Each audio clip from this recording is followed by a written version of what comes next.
My name is Ben Hron. I'm a partner in the corporate practice group of McCarter in English in Boston. I focus on venture capital, startups, emerging growth company representation. I'm really pleased to have here with me today Pierre-Loïc Assayag, who is the co-founder and CEO of Traackr. Traackr is the data-driven influencer marketing platform. Traackr is a Boston-based, originally formed in Boston back in 2009 and is now based out of San Francisco, but has offices in Boston as well as other places in the country and internationally. So Pierre and I are going to chat a little bit about equity comp in startups. And if you have questions, I've got both the Zoom chat and the Slido chat up on my screen. So please ask away, and we'll try to integrate as many questions as we can get through in the next 30 minutes. So, Pierre, I think you're muted. I think you're on. Can you, right here with you, Ben. Okay, good. I want to make sure you control that. You want to just maybe give a quick bit about yourself and just as an initial question, talk a little bit about how you view founder equity equity compensation in startups. So background is, as you can tell from my name, born and bred in Boston. Not quite, but I did spend over 10 years of my life in Boston, started my business there back in the late 2000s. And moved to the West Coast in the early 2010s.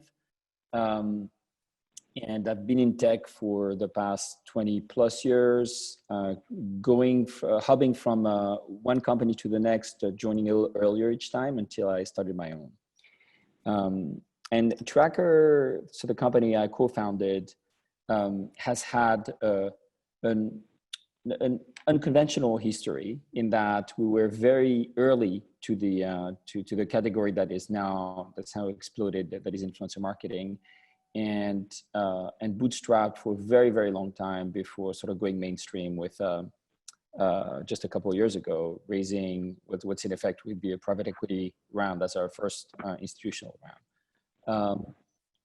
And so along the way, we've had to bring in advisors, early employees, people of different shapes and colors and backgrounds and experiences, and had to ad-lib our way into cash comp versus equity comp and what form it takes, etc. And I have a fair amount of scar tissue on the matter. I made a lot of bad decisions in the early days that if I can talk to myself from 10 years ago, I would do probably different.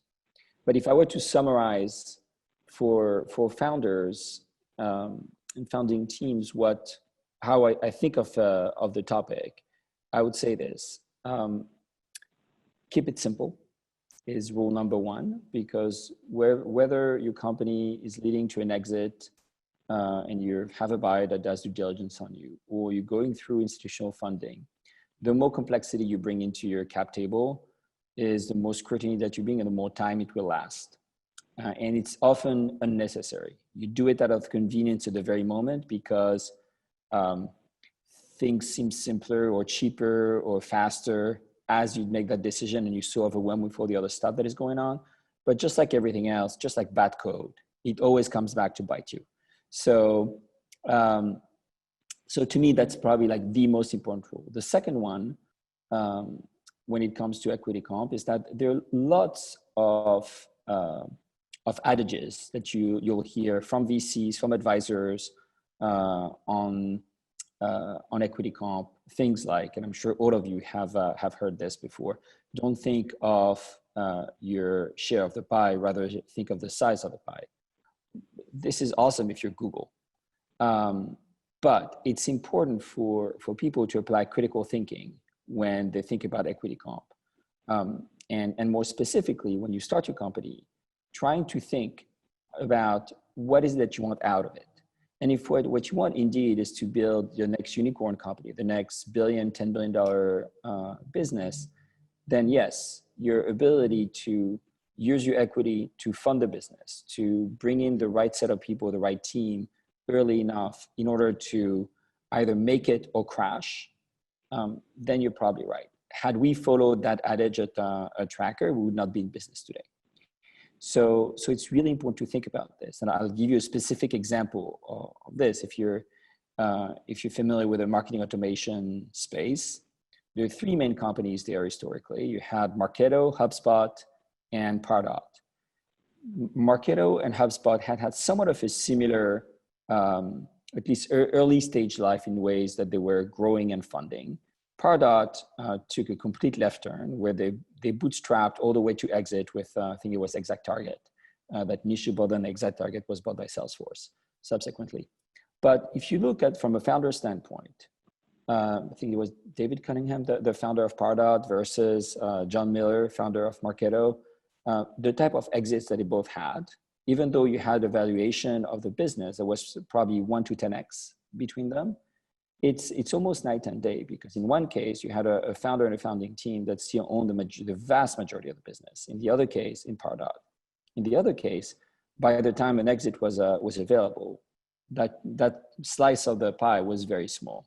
And so it's just important for you to understand, am I willing to risk it all and just follow the path of generously dispensing of my equity early in order to accelerate, in order to make it big or go home?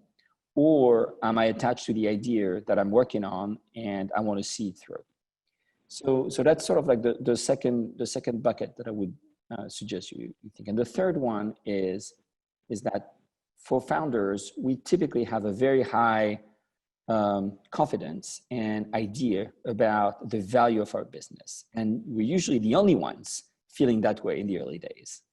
And it's what's important is that for you to bear in mind is that you're probably overestimating the value of your business at the time that you have to dispense of equity and of options. And instead of arguing over, I'm going to give Ben 1,000 shares or options, and in 5 years, they're going to be worth $5 million, and having really very little to back up my statement, or at least if I think I do, I probably don't. Instead, what I need to focus on, and what I don't think we do enough as founders, is to focus on the value that Ben is bringing to my business, and how much of a lift having him on the team is going to bring me.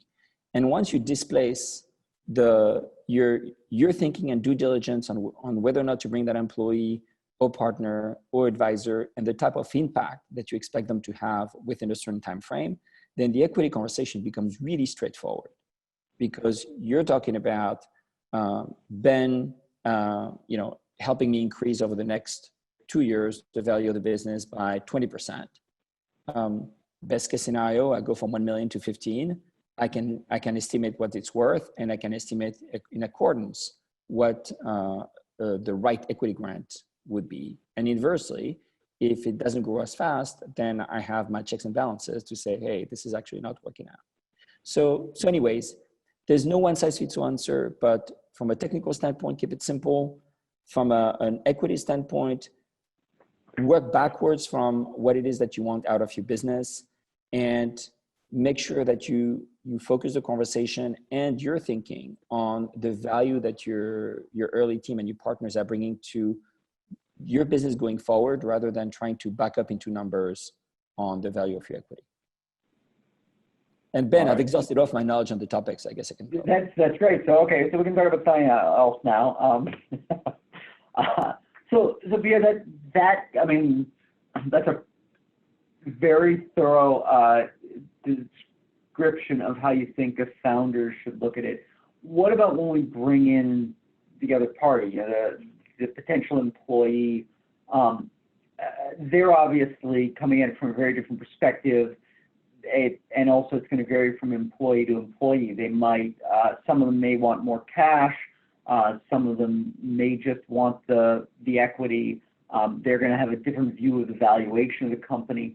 how do you have those conversations with them where you say, look, especially at the early stages, hey, I believe we're going to be a $1 billion business in 10 years, and this equity is going to be really valuable for you when you're sitting there without funding. And so how do you have that conversation? So I'd say different things on this, and we're talking, just to be clear, Ben, we're talking about early stage businesses, right? Yeah. I mean, I'm happy to have you talk also about as you grow, because obviously you've gone through that. But we start with, at the very beginning. So a couple of principles that I've applied. The most successful one, I would say, and I will share with you my secret in hiring very talented engineers very early in our lifespan, before I could remotely afford them. Because you have really, three types of companies. You have the Googles and Facebook of the world that will pay people an obscene amount of money. You have most of us in the middle, where there is a range on how much you pay people. You can calculate the percentage of equity and whatnot. We can have that conversation. It's pretty well bound. And then you have early stage, where you cannot afford to pay people what they're worth. Even the bottom of the band, you just can't afford. And this was us 10 years ago. So the way I approached it with employees that we really, really needed at the time and just could not afford, was to reverse the conversation, especially with engineers, because good engineers tend to be conservative and tend to be methodical in their thinking, and that they apply that typically to their personal life as well as their code. And so the way I would flip the conversation was to say, look, Ben, we can't afford to pay you what you're worth, but we're going to be generous on the equity side, and we talk about what that looks like. And instead of asking you for a commitment to come with us for the next 10 years, the best way you're going to be able to assess the value of the company, of the equity, and whether or not we're going on the right path is that I'm asking you for a commitment of a year. What is a year worth to you in comp if you were to work at your day job today? And what's the loss that you would incur by working with us during that period of time? Now you have a set bucket of money that you can negotiate over, right? But it just flips the conversation. Instead of talking about something you have no idea about, I'm telling you that instead we should be focused on the 100K that you won't be making this year, but you're going to be using that time to assess, by being in the trenches, if this business is really worth what I pitched you it is. And so by just flipping simply that conversation, it's really helpful, and it really allowed us, like the first 3 or 4 hires. And by the way, these guys stayed with us for 10 years. So it's really a very simple approach to this. Again, the more you start focusing on the value of your company today and what it's going to be worth 10 years from now, the less credible you're going to be.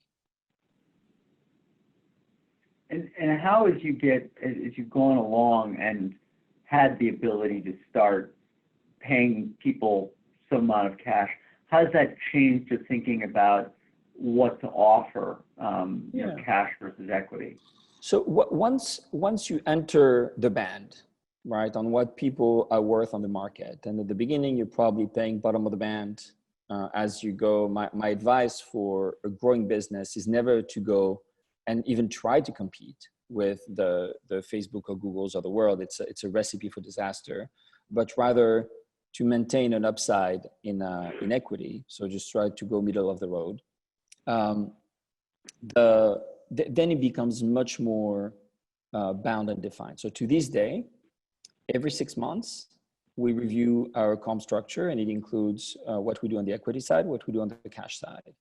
And it's really important that we do this. And from that vantage point, the rule that we apply, because even though any comp related topics is privileged, it's confidential, and stays between the employee and the employer, I always consider this as if people were to share this information with each other, would they feel that it's fair? And if I don't, then it means that I have a visceral issue with what we're defining, and we need to think about it some more. So even though it's not a public open topic, we treat it as such to make sure that we build fairness into the process. So we're getting a couple of questions that I want to try to hit. Some of them I think are more my bucket, so I'll knock those out. There's a question about 409A, which is a little off, I don't want to say tangential to this topic, but 409A, the question is, what is 409A and why does it matter to the founding team and who's responsible? The real high level is 409A is a section of the tax code that imposes a penalty, a 20% excise tax on deferred compensation. And for this purpose, it's relevant because in certain circumstances, equity compensation is considered deferred compensation, particularly if you issue that equity below fair market value.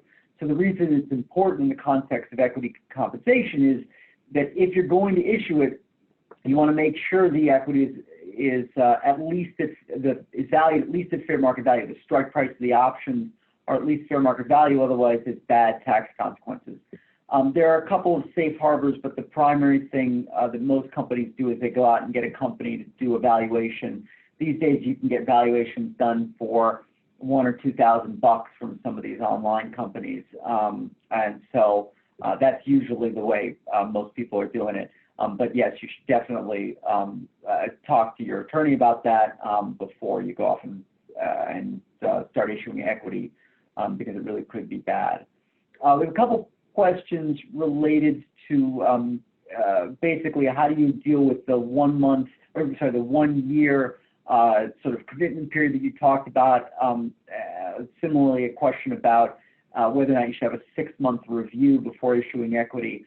I think, Pierre, that the way you've dealt with that is the same way that most of the companies that I represent do, which is with vesting the equity up front. You sort of have a period of time up front where they don't vest in anything. They get the equity on day one, but then they've got to be there for 6 to 12 months before they vest in that equity. And if they're not there that long, then they simply they lose the equity and they leave.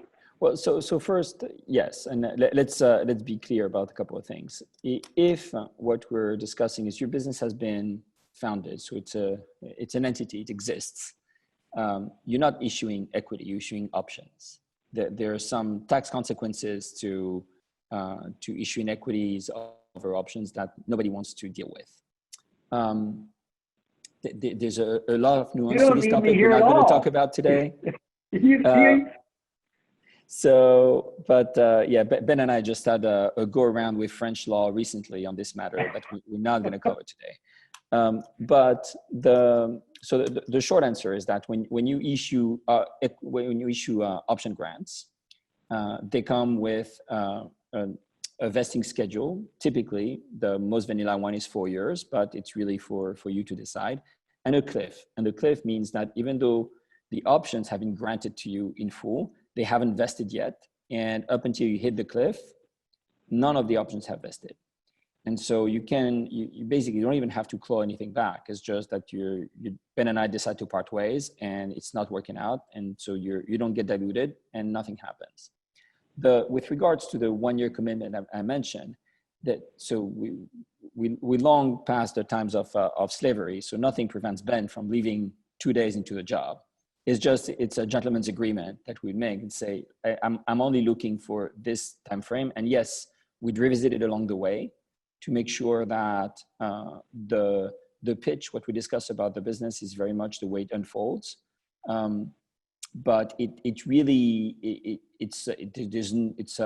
a verbal commitment towards one another, much more than anything else. I think it's just putting on the table.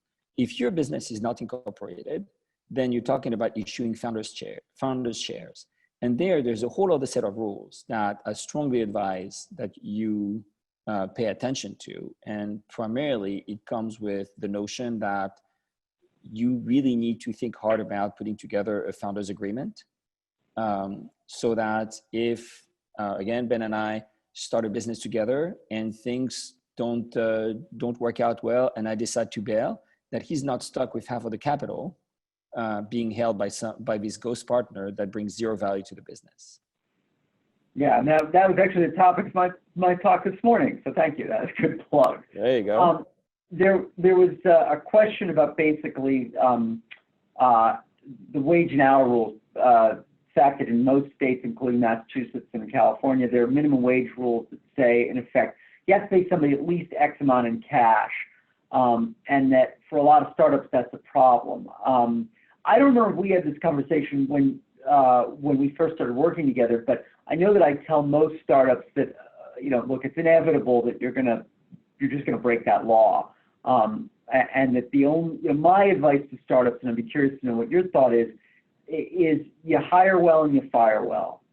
You have to hire people who sort of understand what it means to work for a startup, and if you have to let them go, then you try to make it as amicable as possible. Accelerate some equity to give them a little kicker, but you just have to. It's a risk you take. You run the risk as a startup that you're going to run into a problem with wage and hour laws. What did you do early on? I have to confess that I'm quite certain that we infringe on local legislations. Everybody does. Frankly, to this day, I would have to think about whether or not we're in full compliance everywhere, because we hire people in so many states. And I'm not talking about minimum wage, like working at Traackr gives you a good wage, but in general.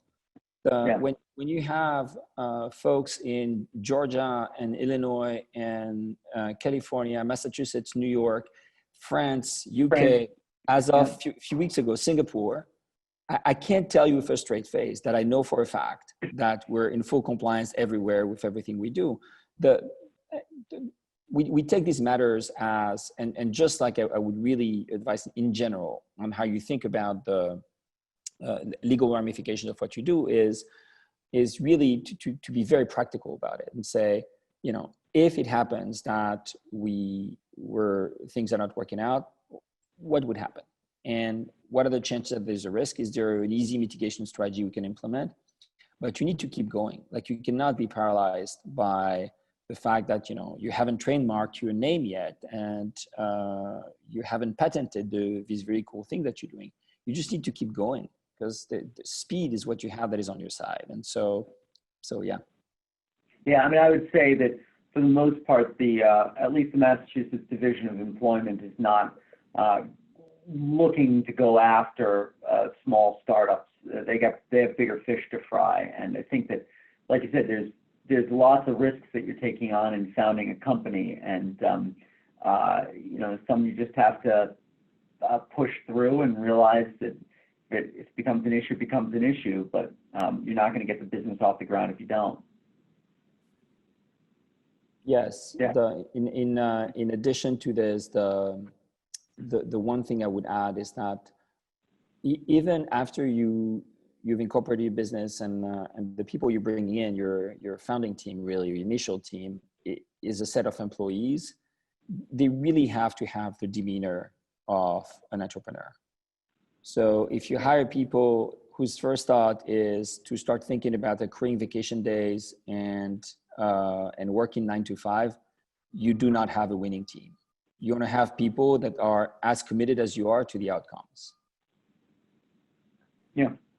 So sort of related to that, when you do get to the point of being able to pay some cash, how do you look at the balance of cash versus equity?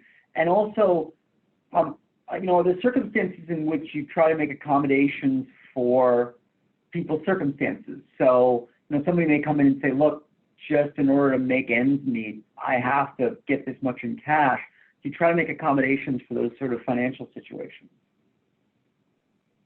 Yeah, and so especially in the early days, what we would do is we would offer sort of a grid, and for people that were willing to withhold cash comp to a certain level, they would get much more skin in the game on the equity side and vice versa. And as a side note, as one would expect, I spent my first 2 years in this company not earning a dime. And I think we paid our first 9 or 10 employees living wages before I decided to make minimum wage myself.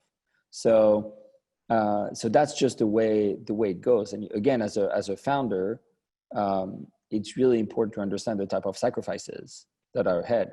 To me, the headaches of starting a company were never about the business, its outcome, whether or not certain VCs liked me or not, or what have you. I was fine with all of this, and I could take adversity. The one thing that really stressed me out is when we had a big enough number of people on payroll that I could not just not take salary anymore in order to cover for this, because it would not be enough.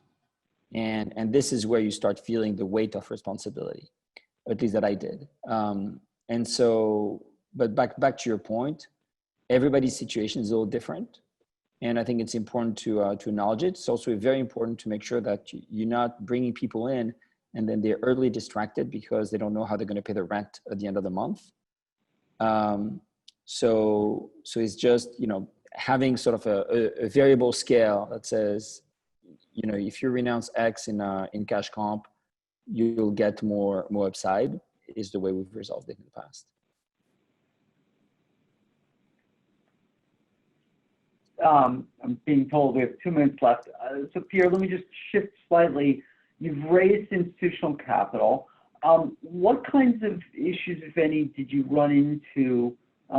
Traackr has what I would call reasonably complex cap table in terms of the various players and types of equity. What kind of issues, if any, have you run into, or questions were raised at the time you're raising capital about equity that maybe made you think twice about what you did in the first place? So there is this one really stupid thing that we did a few years back when we first hired senior members in our management team, where instead of issuing options, we issued restricted stock and granted what in effect was a forgivable loan. And it brought so much complexity into both our cap table and the future ownership stake in the company that, again, if I could go back and talk to myself from there, I'd say just don't do it. It's not worthwhile. Yeah, so what would you have done? You would have issued options, just insisted on issuing options to everyone? Yeah. And that is a common. So the thing, especially when you bring people with some experience and some of them also have some money in the bank from previous exits or jobs that they've performed, it's okay to say, hey, Ben, you're interested in joining. If you want to have restricted stocks instead of options, we're happy to issue this for you, but you bear the burden of paying your taxes on it. And if you leave it at that level and that's simple, then it's straightforward. The minute we brought in the loan thing, it was just a nightmare. All right. Well, unfortunately, we're out of time.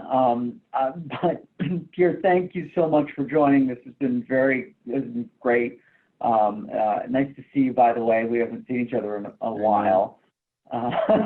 Soon enough. I have yet to meet your son.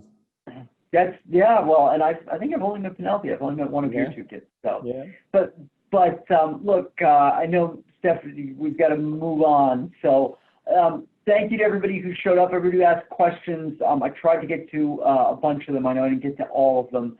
But if you have further questions, please reach out.